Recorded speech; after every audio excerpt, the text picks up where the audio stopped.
Chupa-chups, doimiy xursandchilik. Bir guruh do'stlar kechasi konsertdan qaytmoqda.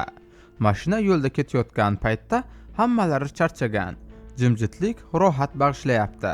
Haydovchi hushyor qolishga harakat qiladi, lekin ko'zlari ohista yumila boshlaydi. Radioni yoqadi, lekin bu ham foyda bermaydi. U asta-sekin uxlab qoladi va oyog'i gazni biroz bosib yuboradi. Mashina yo'ldan chiqib ketadi. G'ildiraklar qumga kiradi. Haydovchi seskanib uyg'onadi va rulni qattiq burib mashinani yo'lga qaytaradi. Orqa o'rindiqdagi do'st va yonidagi qiz do'sti uyg'onadi. Nima bo'ldi? Yo'lga chiqqan hayvondan qochdim, deydi haydovchi. Hali ham yuragi orqaga tortib turgan bo'lsa-da, lekin orqa oynadan birdan farlar ko'rinadi. Bu politsiya mashinasi edi. Qizil-ko'k chiroqlar miltillamoqda. Voy, endi nima qilamiz, deyshadi. To'xtash kerak, deydi qiz. Ammo to'satdan radioni ovozi chiqadi. G'alati, bu politsiyadan emas, balki bir g'azablangan erkak yaxshisi qoch deb takrorlayapti. Bu nima o'zi, deb hayron qolishadi. Orqa o'rindiqda o'tirgan esa to'g'ri aytayapti, qochamiz deb qichqiradi. Qiz esa yo'q, to'xtaymiz deb baqiradi. Mashina ortida politsiya mashinasi deyarli urilib ketay deyapti. Hammaning asabi chiqqan. Haydovchi charchagan. Moskvich bilan qochib qutula olmasligini anglab, oxiri to'xtaydi. Politsiya mashinasi ortidan kelib ularga yaqin joyda to'xtaydi. Sirena o'chadi. Faqat chiroqlar yuzlariga urilib turardi. Ular jim o'tirishardi. Nihoyat politsiyachi eshikni ochib chiqadi. Haydovchi o'ziga hammasi yaxshi, bu oddiy tekshiruv, deb o'ziga dalda beradi. Ammo orqa o'rindiqdagi do'st sarosimada. Agar men ushlasa, kontrakt, stipendiya, universitet, xullas hammasi tamom, deb o'ylaydi. Gai mashina oldiga keladi. Kech bo'lishiga qaramay u qora aviator ko'zoynak taqib olgan. Yuzining yarmi ko'rinmayapti. U mashina eshigi oldida turardi va hech narsa demasdi. Haydovchi asabiylashib, oynani tushiradi, lekin politsiyachi harakat qilmaydi. Shunchaki jim turaveradi. Assalomu alaykum, ofitser, deydi haydovchi bezovtalanib. Javob yo'q. U qiz do'stiga qaraydi. U ham yelka qisib qo'yadi. Biz nimadir noto'g'ri qildikmi, deydi yana haydovchi. Jimlik uzoq davom etadi. Nihoyat patrulchi harakatga keladi. U sekin egilib, yuzini deyarli oynadan ichkariga tiqadi. Haydovchilik guvohnomamni va hujjatlarimni beraymi, deb so'raydi haydovchi. Ammo ofitser hech narsa demaydi.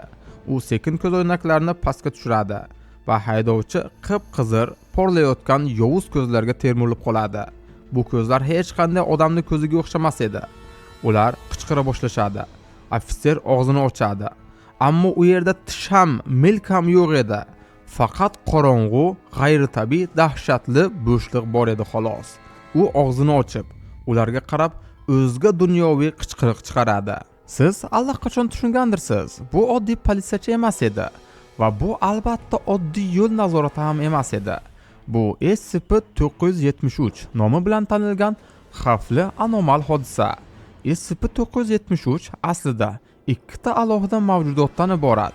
Birinchi qismi SCP-973-1 1970-yillardagi davlat patrul mashinasiga o'xshash eski, buzilgan politsiya mashinasi. Tanasi zanglagan, oynalari yoriq, eshiklari buzilgan, orqa bamperi skotch bilan tutib turilgan. Ikkinchi qismi SCP-973-2 mashinani boshqarayotgan haydovchi. U taxminan 40 yoshlardagi, semizroq, soch to'kila boshlagan va katta mo'ylovli oq tanli erkakka o'xshaydi. Uning formasi ham 1970-yillardan qolgan, yirtiq va iflos. Ikkalasi ham mashina va haydovchi kechasi AQShning ma'lum bir avtomagistrallarda paydo bo'ladi. Nima sababdan ular aynan shu joyda paydo bo'lishi noma'lum. Ammo ayrim olimlar nazarida bu voqea mashina tezlikni ma'lum darajadan oshirganda sodir bo'ladi. Lekin bu sekin yursangiz xavfsiz bo'lasiz degani emas. SCP-973 qachon kelishi aniq emas. Guvohlar 35 dan 70 mil soatgacha bo'lgan tezlikda paydo bo'lganini aytishgan. Agar siz nishonga olinsangiz, SCP-973 mashinasi yarim kilometr orqangizda paydo bo'ladi va sizni juda katta tezlikda quvib keladi. Sirena va chiroqlar yoqiladi. Mashina sizning mashinangizdagi radioni qandaydir sirli tarzda egallaydi va u yerdan shunday xabar eshitiladi: "Yaxshisi qoch, tezroq qoch." Odatda nishonga olingan avtomobil radiodan yangrayotgan buyruqni bajaradi va qochishga harakat qiladi. Biroq bu ehtimol qandaydir matematik ta'sir natijasida emas. Odamlar shunchaki sof qo'rquvdan harakatga tushadi. SCP-973 nishonga olingan avtomobilni quvib ketadi va natijada juda xavfli yuqori tezlikdagi ta'qib boshlanadi. Nega kinosharhlar, qo'rqinchli animatsiyalar va Arnoldning sarguzashtlari kam chiqayotganini bilmoqchimisiz? Bo'lmasa eshitib oling. Shirin olma ekan. O'zbekcha kontentlarga YouTube pul bermasdi. Shu sabab biz Amerikan kanallarini yurg'azib, bir videodan hattoki $500 daromad olyapmiz. Eng zo'r tomoni, umringizni oxirigacha bu videolar sizga soqqa to'laydi. Mayda Amerikan kanallar sizga oyiga $300 dan $500 daromad olib keladi. Lekin 10 ta bo'lsa-chi, kalkulyatorga solib ko'ring. Buni siz ham qila olasiz. Nima kerak deysizmi? Oddiy telefon bo'lsa bas. Ingliz tilini esa bilish shart emas. Shunchaki bizning Telegram kanalimizga o'ting, tekin darslarni va YouTube'da kanal yurg'azib, soqqa bosishni o'rganing. Qanchalik tez bo'lmasin, qochayotgan mashina hech qachon SCP-973 birdan tezroq bo'la olmaydi. Odatda bu quvib yetish jarayoni 6 daqiqadan ko'p davom etmaydi. SCP-973 hech qanday ikkilanmasdan mashinani urib yuboradi. Ehtimol aynan shu urilishlar patrul mashinasini yomon holatga olib kelgan bo'lishligi mumkin.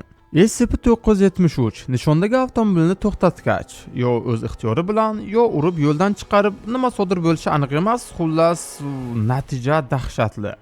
Mashina keyinchalik SCP-973 paydo bo'ladigan joy yaqinida, odatda yo'ldan 6 kilometr uzoqlikda topiladi. Bu mashinalar shunchaki vahima ichida shu yerga haydab kelinadimi yoki qandaydir g'ayritabiiy yo'l bilan bu yerga ko'chiriladimi noma'lum. Ammo bir narsa aniq. U yerda bo'lgan odamlar dahshatli tarzda halok bo'lishgan. Ularning jasadlaridan ayovsiz zo'ravonlik izlari bilan to'la. Ayrimlari shunchalik yomon shikastlangan bo'ladiki, ularni aniqlash imkonsiz bo'ladi. Ba'zilarini ichaklari tortib olingan, ayrimlari esa butunlay tanib bo'lmas darajada parchalangan bo'ladi. Mashinaning o'zi esa boshqa mashina bilan to'qnashgan belgilarga ega bo'ladi. Ichki qismi esa ko'pincha yondirib yuborilgan bo'ladi. Hozircha SCP-973 qurboni sifatida 34 dan ortiq odam va 19 ta avtomobil qayd etilgan. Ammo bu raqamlarning aslida ancha yuqori bo'lishi ehtimoldan xoli emas. Eng qo'rqinchlisi shundaki, ayrim qurbonlar tirik qolgan. SCP-973 hujumi sodir bo'lgan joylardan 5 nafar odam topilgan. Ular nafaqat jismoniy azoblardan aziyat chekmoqda, balki ruhiy travma ham ularni butkul egallab olgan. Endi siz aytishingiz mumkin, nega shunchaki bu yo'lni buzib tashlashmaydi? Aslida bu fikrni boshqarma ham sinab ko'rgan. 1983-yilda SCP-973 paydo bo'lgan avtomagistral qismi to'liq buzib tashlangan, lekin bu hech qanday foyda bermagan. SCP-973 shunchaki boshqa joyga ko'chib o'tgan va darhol o'zining o'sha o'limli odatini yana davom ettirgan. Boshqarma bir necha bor SCP-973 1 va 2 ni qo'lga olishga harakat qilgan. Lekin bunday hodisalardan birida SCP boshqarmasi bir nechta tutib olish bo'yicha maxsus guruhlari SCP-973 paydo bo'ladigan avtomagistral bo'ylab yuborilgan. Ularning maqsadi anomaliyani aniqlab, uni qo'lga olish edi. Uzoq urinishlardan so'ng turli tezliklarda avtomobillar haydab, nihoyat bir guruh agent SCP-973 ni chaqirishga muvaffaq bo'ladi. Orqalarida SCP-973 ning qizil va ko'k chiroqlari miltillab yonadi. Radioda esa yana u ovozi yangraydi. Qoching. Ogohlantirishsiz SCP-973 ularga yaqinlasha boshlaydi. Juda tez, hatto agentlar kutilgandan ham tezroq va darhol ularning mashinasiga urila boshlaydi. Yordamga boshqa bir maxsus guruh jo'natiladi. Ulardagi GPS signali agentlar mashinasining joylashuvini ko'rsatadi. Ammo ular yetib kelganida kech bo'lgan edi. SCP-973 agentlarning mashinasini yo'ldan uzoqqa itarib yuborgan va ularning jasadlarini yirtib tashlayotgan edi. Yordamga kelgan guruh darhol otishga tushadi. Ular do'stlarini qutqarishga urinishadi. Qizig'i shundaki, ularning o'q otishlari SCP-973-2 ga zarar yetkazganday ko'rinadi. Demak, u SCP-973-1 singari jismoniy zarar ko'rishi mumkin. Missiyadan keyingi intervyuda omon qolgan yagona agent quyidagicha ta'rif beradi. Ko'zlari qizil edi va og'zi shunchaki qora bir chuqurdek edi. Tish yo'q, til yo'q, faqat zulmat. Ammo bu hodisa bo'yicha boshqa hech qanday ma'lumot bo'lmaydi. SCP-973 qolgan 9 agentni o'ldiradi va voqea joyidan g'oyib bo'ladi. Unga zarar yetkazilgan bo'lishi mumkin, ammo na tutib bo'ladi, na to'xtatib. Va SCP-973 haqida keyingi xabar bor yo'g'i 9 kun o'tib keladi. SCP-973 ning yangi joylarda paydo bo'lishi uni tutishdagi qiyinchiliklar unga haqli ravishda Yuklid sinf berilishiga sabab bo'ladi. Hozirda u ko'rinadigan taxminiy 60 km yo'l doimiy sun'iy yo'ldosh kuzatuvida saqlanmoqda. Soat 22:00 dan 04:30 gacha bo'lgan vaqt oralig'ida bu yo'l bo'ylab har qanday harakat qat'iyan taqiqlangan va barcha avtomobillar maxsus chetlab o'tish yo'llariga yo'naltiriladi. Zarur bo'lsa, kuch ishlatib ham. Afsuski, bu xavfsizlik choralariga qaramay SCP-973 faollik ko'rsatayotgan vaqt oralig'i va hududi tobora kengaymoqda. Bu esa boshqarma uchun ham, oddiy haydovchilar uchun ham xavfli darajada tashvishli holatga aylanmoqda. Endi borib Dr. Bobning fayllardan yana bir voqeasini tomosha qiling va biz ungacha SCP-ni boshqa fayllarni siz uchun tayyorlaymiz. Aytgancha mehnatimizni qadrlab, videoga like bosing va kanalimizga obuna bo'lishni unutmang. Xayr, ko'rganda ko'rishguncha sog' salomat bo'ling.